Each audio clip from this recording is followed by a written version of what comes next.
it's not about worship. It literally means the work of the people.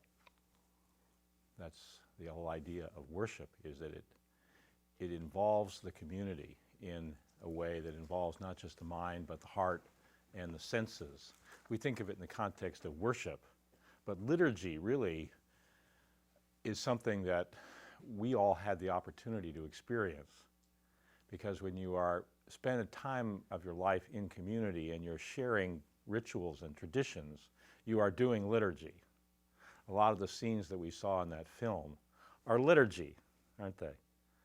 Everything from the ritual of hanging the oar on the flagpole to, the love sculpture was a wonderful act of kind of a wild liturgical act, wasn't it?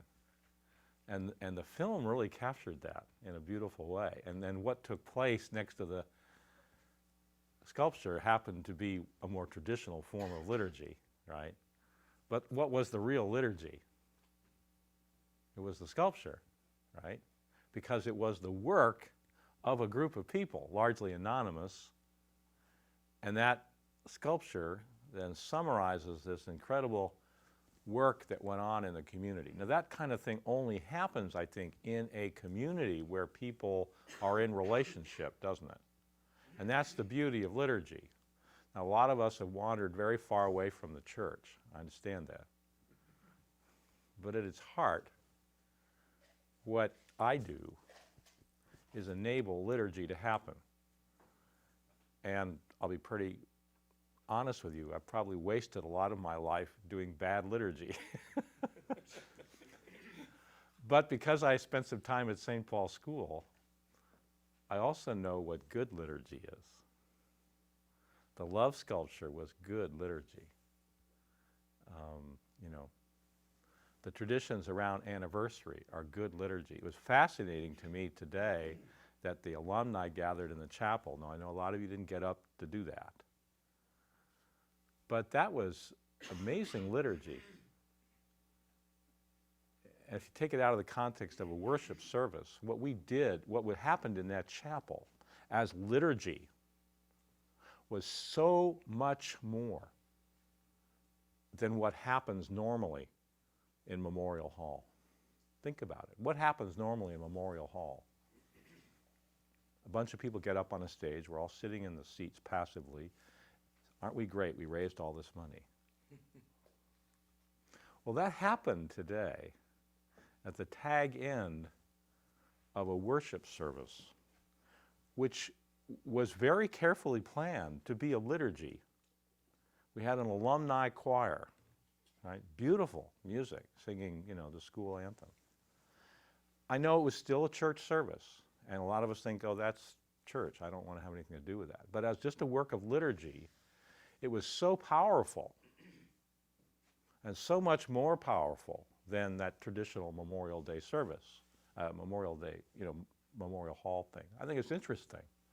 So in terms of timing, the church, the school, somebody is understanding something about this liturgy concept. I'm not sure how it extends, because I think what I've heard this weekend is interesting, because I think there are some opportunities here. I don't know how you connect all the dots between the love sculpture and, for example, a charitable fund to benefit,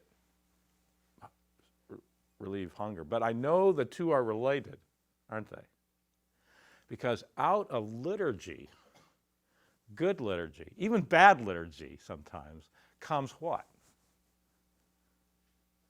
Comes action. Why?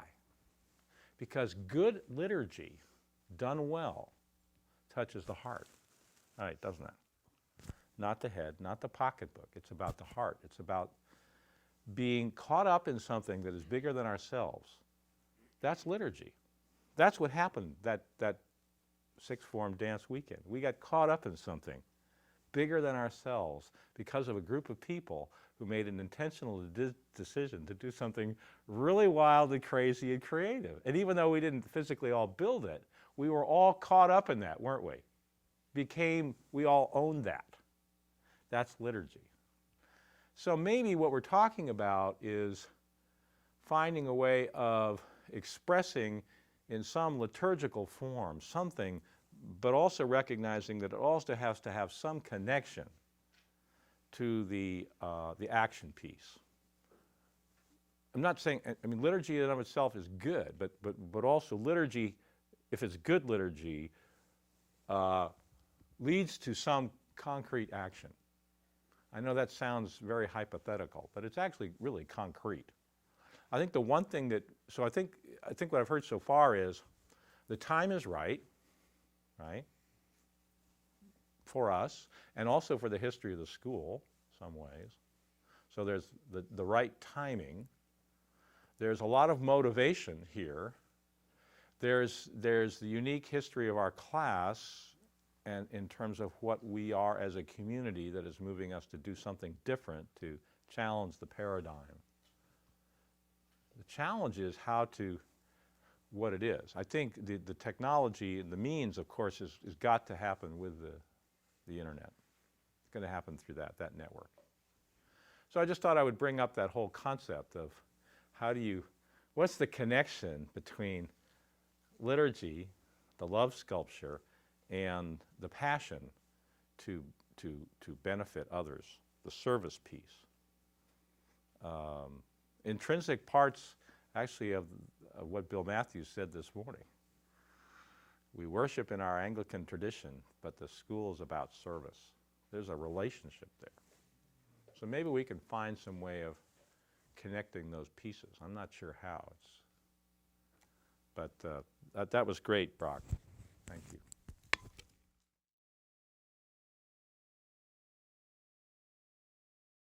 As I heard the concept of what can we give back to the school and what can we do that's a little different than giving money, what occurred to me is that if we are indeed a little bit special, and I suspect maybe we are, maybe the gift would be to communicate to the other forums, to the Alumni Association, what it is that's special, or how to communicate or be connected. I'm not sure whether it's letting them know about this fabulous Eigelhart Bartle Brooke Roberts production, whether it's communicating about the other things that bind us, but we don't get a lot of information from other forums about what it is they do that works, and they probably have no clue about this fantastic thing that we did, you know, on our 40th. Maybe there's a way to educate the Alumni Association, the other forums, about what we've done that's special. And by doing that, that's a gift to the school. And it would probably come back around where we would learn from them some of the things that they've done. But, you know, the forum of 1970 could be a little bit of a beacon to some of the other groups or the other forums about how we do it, because maybe we have a little something special, and let's tell them about it.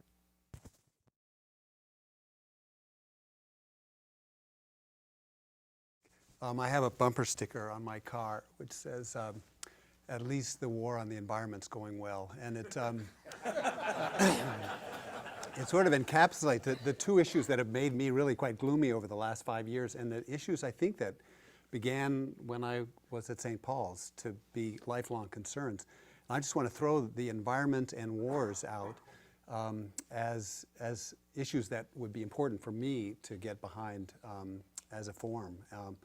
I sort of feel disappointed with all the idealism we had in 1970 and the work we did to stop the Vietnam War, and since then we've had the Contra War and the Iraq War, #1, and #2, and the Afghan War, and that doesn't even count Grenada and Panama. And so I sort of feel we fell short. I don't think it's our fault, but as a generation I had sort of higher hopes that in 40 years we would have done more on that score. And the same is true with the environment. I don't know if there are any birders in the audience who was listening to Tom's film, but you can actually interestingly hear some archival birds singing that are actually well, I won't say they're locally extinct, but they're much scarcer now than they were 40 years ago. And the skies actually, I was walking around campus remembering what it was like when we were all here 40 years ago, and the skies were full of swallows and large number of swifts. And even if you didn't watch birds, you were probably aware that there were, you know, feathered creatures flying around. And look tomorrow when you go out, you'll see it is pretty dramatic.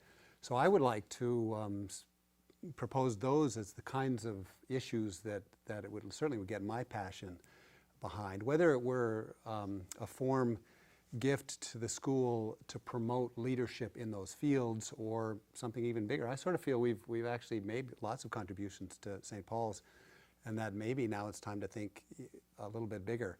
I want to do a quick poll about retirement and ask people, since I won't have time to talk to everybody personally while we're here, but how many people think they will be retired, and I'm not talking about the economic meltdown kind of retirement, but retired at age 60? How about 65? I think I might. 70? Wow. More? Anybody after 70? Shoot, good. Well, I got a 5-year-old kid. that's right. Well, so those of you who are thinking about delaying it till 70 or beyond, the concept of the encore career, I think, is a really powerful one. I haven't figured my own encore career out, but I'm not sure we necessarily want to do it as a form, but I'll collect the save the environment or work for peace. But I am so impressed with kind of the expertise in this room of just people I've chatted with today, and the visual and performing arts, and in management, and NGOs, and investment, and all sorts of stuff I don't know about. But I would think that it would be talking about sort of a fulfilling, capstone to your life. I would think that there's some wonderful combinations here that could actually pick up on some of the idealism that was a real nuclear fuel for us 40 years ago. But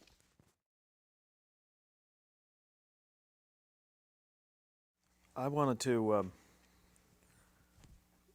just note, Chip Gowan said something to me today that really hit home, and that is that, and I don't know these statistics, this is secondhand, and I doubt Chip did the original research either, but he said that the current generation has lower empathy and sympathy scores than any generations that have been measured. That's a very important statistic given what Wheelwright just said, and given what the challenges that Trace and Alec were talking about our society facing in the future. I mean, if we don't break that cycle of lowering the amount of empathy and sympathy, the fact that the birds are gone won't mean anything to the next group that comes along. And it's that to me should be a guidepost. I mean, we went to a school that had 3,000 acres of nearly pristine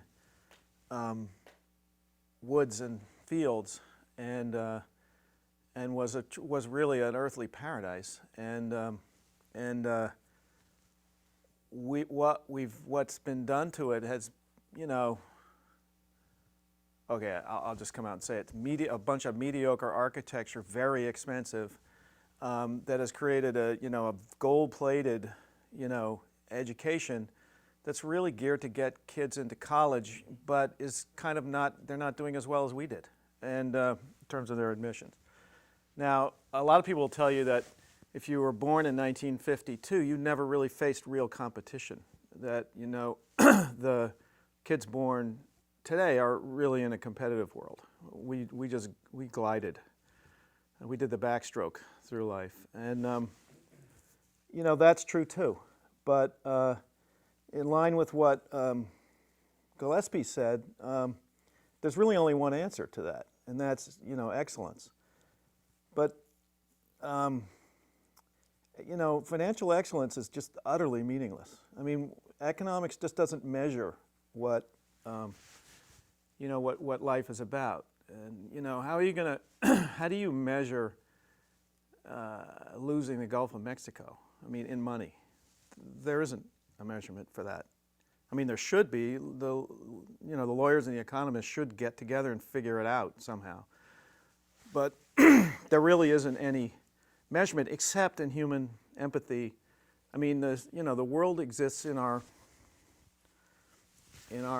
spirits, and I don't think it's a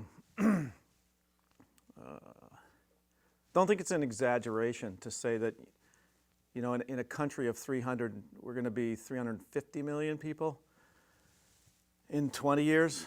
You know, we're close to 300 now. You know, that those 3,000, am I even right? Is it 2,000? Whatever the number of acres it is, you know, become more and more and more valuable. And I think it becomes more and more important to create not an island, because islands don't work. I mean, the birds got to fly.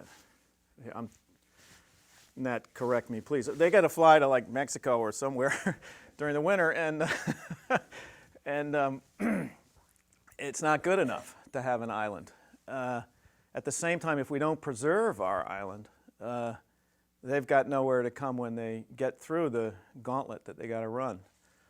And so, what am I saying? This is a bunch of jumbled stuff, but it seems to me that if we can connect those dots somehow, the empathy-sympathy gap, the incredible stress on the natural world, and the fact that the answer is in excellence somewhere, maybe we can, and there's the internet.